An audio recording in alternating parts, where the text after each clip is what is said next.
frankly, not really, at least not for the time being. I think the EU countries are really divided on this labor migration issue, and I can't really see any political will, any common political will to set up labor migration programs. And we had some proposals earlier on in the context of the mobility partnerships, but that has never come to concrete results. So I guess there will be not too much common will to set up programs.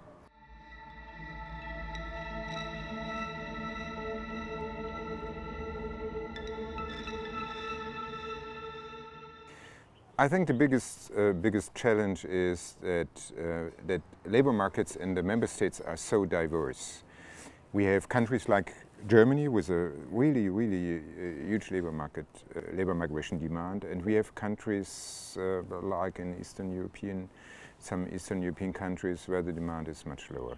So how to bridge this gap and how to come to a common policy, I think that will not be possible.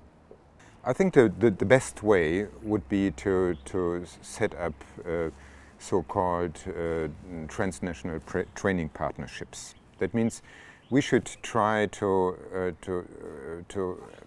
set up a kind of long-term program, set up training facilities in, for example, countries, in Maghreb countries, for example, for nurses or also for the hospitality sector, and invest in a long-term development strategy to train people for jobs in Europe. And that would be the best way to avoid brain drain, side effects, and so on.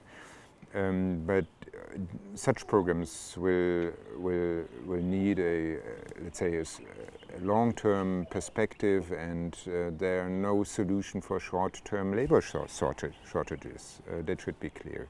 So there must be some dedication for this kind of projects.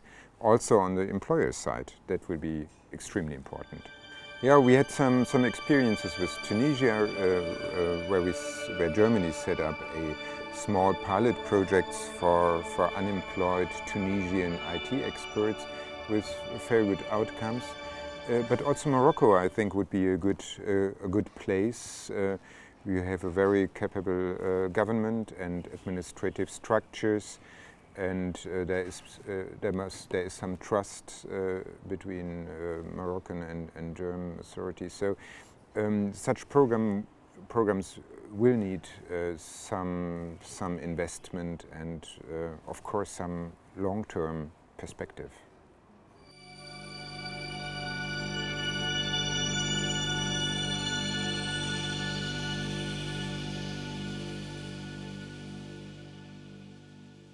I think the most important thing is, let's say, to get the different stakeholders to the table. That means labor authorities, employers, of course, and I think also human rights stakeholders.